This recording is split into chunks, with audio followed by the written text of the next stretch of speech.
our Jehovah Rapha. Amen. Siya ang atong Ginoo nga muayo. Mo na ibutang nato sa atong mga kasing-kasing.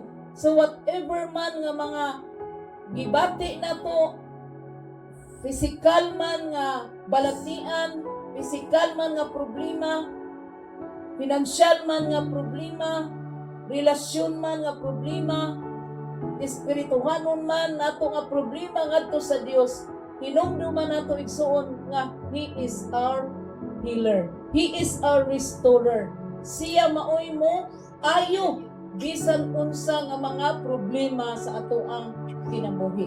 Muna ibutang nato sa atong mga kasing-kasing. Amen ba? Amen. Dumduman nato naa na siya sa atong sulod. No? Naa na siya sa atong sulod. Ang mag-aayo naa na sa atong sulod. Muna igsuon nga way rason nga sa diha nga kun duna kay gipamati sa imuhang panglawas, igsuon dili na mula hutay kay nganuman templo na ka sa Ginoo. Walay mga hinigiban. Psalm 54 verse 17. Walay hinigiban nga ibatok diha kanimo nga magmalampuson. Amen. Muna igsuon nga atong barugan nga ang Ginoo tungod kay naa na siya nato, siya ang templo sa balaang Espiritu Santo. Walay mga balatian nga magpabilin sa ato ang sulod. Siguro mabati nimo say sakit imo ang tuhod, sakit ang imong ulo, nakikipamati, pero igsuon imong dumi, templo ka sa Ginoo, anak ka sa Dios. So kinahanglan imo ng badlungon nga dili nato itugot nga ang yawa makapamuhat o makabakak sa ato ang kinabuhi.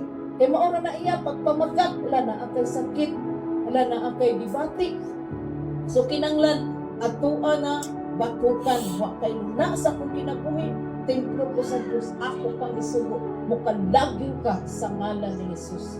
Kung i-declare, I declare good health, I declare long life, I declare life. Diba ang Ginoo sa nagasaad nato kinabuhi, si bisan kinsa nga naa kang Jesus makabaton og kinabuhi.